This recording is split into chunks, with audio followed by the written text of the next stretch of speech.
What's up, guys? We are back with another Mythic Legions review, and I'm home. We have some exclusives to talk about. There were 2 exclusives for the convention, one for each day, so we're going to take a look at them in that order. We're going to take a look at Saturday's exclusive first. We've got the Unknown one. So this is similar to what you would get with a deluxe style figure. There's a lot of parts in here, a lot of extra stuff.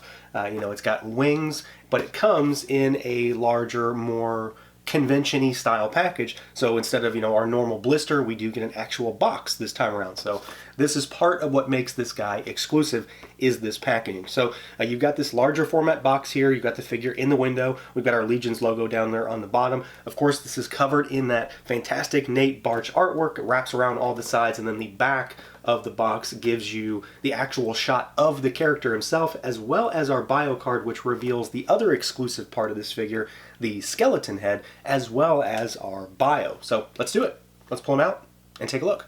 And here we go, out of the package, our Mythic Legions LegionsCon exclusive Unknown one, or as he's also known as, a Daith. And this guy was, again, the Saturday exclusive for the convention. So he is a single figure, but he's like a deluxe pack. So he's got a bunch of stuff in here, and we got some wings to talk about, things like that. This guy is, of course, a lot of familiar territory, a lot of, well, like entirely familiar territory. There's nothing new here. He does have a pretty unique color scheme. He's not just jet black, which is what I thought he was. So there's a lot going on here that is, frankly, just cool looking, and I really like a lot of these parts. Like, this is a very familiar parts configuration for me, but in this color scheme, I'm still pretty happy with it. So let's see what he can do, see how he moves around. If you're unfamiliar to Legions, if you are familiar, you know exactly what's going on here. So we've got a head that can look up slightly, and I say slightly because he has a dwarf neck, and we'll talk about that again here in a minute. So that does change his range of motion. He looks down really good. You've got a little tilt side to side, and you have full rotation, but the gorget does get in the way. And that's mostly due to that neck. Arms out at the shoulder, of course they rotate. We've got our single jointed rotating elbow. You've got swiveling forearms. We've got swiveling and hinging wrists. You've got your single buck torso. This guy is a 1.0 figure, of course, so he goes forward and backwards. He's on a ball peg. Forward's pretty good, though. That range is nice. You've got your slight bobble side to side. You got your full rotation there. Now, he's got a lot of stuff going on at the legs. There's soft goods. There's a belt. So he does have a lot of stuff at his waist, but he still gets his legs pretty much all the way out. They do kick forward all the way. Backwards a good bit, too. You got your thigh twist up there. Single jointed rotating knees. You've got swivel at the ankle. And you've got rocker. And, of course, you've got hinge down there as well. So full-on 1.0 figure, nothing new, nothing really surprising, but he moves, exactly how I want him to, exactly what I expect for this line. Visually, I think he is incredibly striking, though. In comparison to what is just normal boilerplate articulation for the line, he looks fantastic. I'm really happy with this. Again, it's parts we've seen for years and years and years now. We've gotten this exact configuration of parts, for the most part, really, a number of times. The one big thing that stands out that makes him a little bit different for being a normal full-size figure is that he has that different neck piece. So I want to talk about that real quick. So if you pop this out, you've got the dwarf-style neck, which is sort of hunched forward, and it's not upright. So it makes his head just sort of sit differently, and it makes it sit down in that cavity a little bit more. So he is a little bit more recessed, which I think gives him a little bit more of a menacing vibe. Like he is, he already looks super evil, don't get me wrong. But I think it makes him look a little bit eviler. Now we've got, again, a lot of familiar parts here. It's like standard knight style body, dark knight kind of boots down here. What's really cool about this figure, though, is once you get him in hand, you kind of understand exactly what's going on with this color scheme, because he's not just black, and I swear that's what he was. I thought he was black. I would have said he was black to anybody else before I got my hands on him, but he has this sort of, it's kind of a red-brown color scheme that is working with the black. So of course you've got like some chainmail that you can see, and you've got the little bits of bronzy gold highlights and little bits and bobs just to bring out the detail and break him up a little bit. But things like the shoulder pads, the inlaid armor is that red-brown color. But then you've got sort of like the filigree detail on him that is black.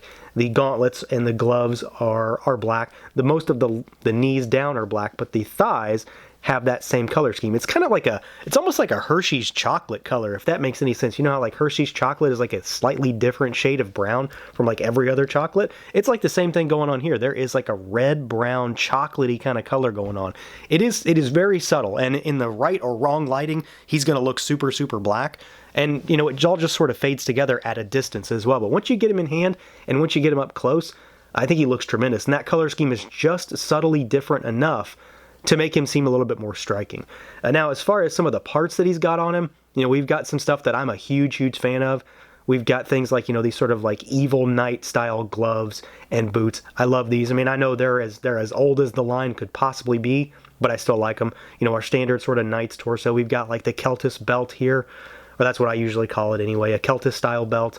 He does have some soft goods. These were not included in the box. They actually gave them out at the convention because they weren't put in the box on time.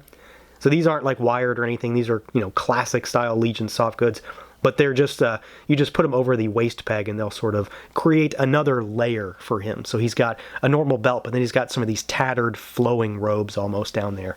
And then we've got what is arguably the most striking aspect of this figure for me is the head sculpt. And it's not just because I love this helmet. This is my favorite helmet in the entire line, and I don't think that's going to change anytime soon. So you've got, you know, kind of like, you know, the Gorgo helmet, if you want to call it something, if you want to give it a name. And it's got that sort of chocolatey brown and black color scheme that's playing off each other. You've got the big horns. These are, of course, removable. You can, you know, spin them around if you want, swap them. But what's really striking about this, and, you know, I didn't notice it at first, there's a lot about this figure that I guess I didn't notice at first, is that he has these like super, super blood red eyes inside there, which is just not the norm for these. So I think he looks exponentially more intimidating and menacing when you realize that you've got these like super, super saturated red eyes staring you down, and they just look really cool. That's what it comes down to. It's a cool look. So this is an awesome figure from a visual perspective. I think he looks great. It's a lot of familiar parts. Again, it's stuff we've seen time and time and time again, but in this configuration, with this color scheme, with that particular neck peg to make him sort of lurch forward a little bit more, he's just an incredibly menacing and different looking figure because we don't have a lot of this at all when it comes to this kind of color scheme. Now, as far as accessories goes, the name of the game here is sort of just how you can change this guy up. He doesn't really have a lot of weaponry. He just has extra parts that you can add to make him different. So to start with, we do have some of like the standard stuff. So you can replace the horns on the helmet with the sort of traditional wing attachments that we get. You know, we've got a lot of these in the line, but these are just straight black. We've also got pauldrons, of course. So you got pauldrons that are done up in his black and sort of chocolatey color scheme with some of those bronzy gold embellishments on like the rivets and things like that. And then we get our wings. So this is, of course, one of the big features and aspects of this character, of this figure, is that he comes with wings. We've seen wings a lot of times in this line. This is just a new figure that has them. So it's the same stuff we've been seeing, but they're black. And then, of course, you've got that sort of inlay paint detail for all of the vein work inside. So it's that sort of, it's similar to the color of his armor, but it's not exactly the same. It's just sort of a complementary color. It's a lighter version of that sort of chocolatey brown inside of his armor. Helps to sort of tie him together a little bit more. And it also ties in the bonus head that we get here also. So they're, of course, they're big, but you can fold them in to help save on shelf space, and I do appreciate that fact. They are, of course, articulated, so they rotate at the back, and then they do have a hinge, so you can hinge them in and out there if you need to. And then the actual wings themselves are articulated, so they go out also. You know, if you've got wings, you know what's going on here. Now, he does come with back adapters, of course, because, you know, you can't use wings without a back adapter. Well, not well anyway. And his are actually black, so if you need some variety in your back adapters, this is your lucky day. But of course, now you have to add to your ever-growing back adapter collection with the addition of this guy. So he does have some pretty cool wings. I really like that color scheme. Of course, just black wings in general do look great. I'm happy to see that. But we also get a few other things. So we get a couple of straps for him. I think one of the ideas behind this guy is that you would do the sort of cross strap thing across his chest. That's a little busy for me, especially when he has wings and pauldrons and a gorget and a low sitting head already. So you've got two straps. you probably don't need any more. And then we also get an exclusive piece for this guy. So we'll take the head and the neck off, and we will add this. So we've got a skeletal head, and this is what I was talking about where it sort of ties in the colors of his armor to his wings. He's got that sort of brown, chocolatey, slightly reddish color going on for this skull. It does have an articulated jaw, and it does, of course, come with the appropriate neck also. So you've got a skeleton head. This is the exclusive part of this figure outside of the packaging. So you do get something a little bit unique. You know, like we were supposed to get last year with the Sir Gerard figure, and then it ended up accidentally getting included in the regular release. I don't believe that's going to happen this time. So if you want this head, you need to get this version. And I do like it. I don't know that I prefer it over the regular one because that head, you know, this helmet is just insanely cool to me. But I do like this. I really like the deep glossy black in those eyes also. So that's really cool. And then he also has 2 weapons. So, you know, that's all the stuff he has in terms of changing him up. And you do have obviously a few different options there. But we get the sort of, you know, mangled together axes here. And what's really cool is in his bio, it sort of mentions the fact that he comes with like glowing blades whenever he appears on a battlefield. So the blades are actually this sort of like metallic gold. So they don't glow, but they sort of shine when you get them in the right light. So I do like that. It kind of ties that together a little bit. And I really like these. I mean, they definitely look incredibly evil and menacing and like they would do some serious damage. So he comes with 2 of these. And of course, you know, they're curved so they can sit in his hand.